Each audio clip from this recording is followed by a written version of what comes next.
জয়পুরহাটের পাঁচবিবিতে বর্ণাঢ্য আয়োজনের মধ্য দিয়ে মহান মে দিবস ও জাতীয় পেশাগত স্বাস্থ্য ও সেফটি দিবস পালিত হয়েছে। বিস্তারিত দেখুন জয়পুরহাট জেলা প্রতিনিধি আব্দুল কাইয়ুমের প্রতিবেদনে। আজ পহেলা মে বৃহস্পতিবার পাঁচবিবি উপজেলা প্রশাসনের আয়োজনে একটি বিশাল র্যালির আয়োজন করা হয়। উপজেলা নির্বাহী অফিসার রুমানা রিয়াজের নেতৃত্বে স্টেডিয়াম থেকে বের হয়ে শহরের প্রধান প্রধান সড়ক প্রদক্ষিণ শেষে উপজেলা পরিষদ চত্বরে এসে শেষ হয়। পরে উপজেলা পরিষদ মিলনায়তনে উপজেলা নির্বাহী অফিসার রুমানা রিয়াজের সভাপতিত্বে আলোচনা সভা অনুষ্ঠিত হয়।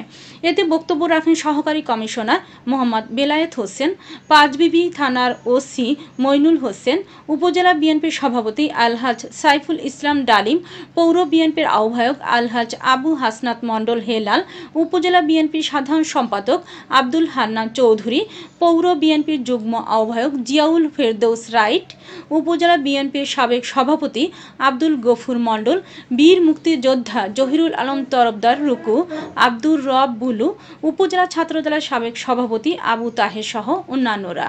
এছাড়াও বিভিন্ন শ্রমিক সংগঠনের নেতৃবৃন্দ উন্মুক্ত আলোচনায় অংশগ্রহণ করে তাদের শ্রম মজুরি সহ বিভিন্ন দাবি দাওয়া তুলে ধরে বক্তব্য রাখেন।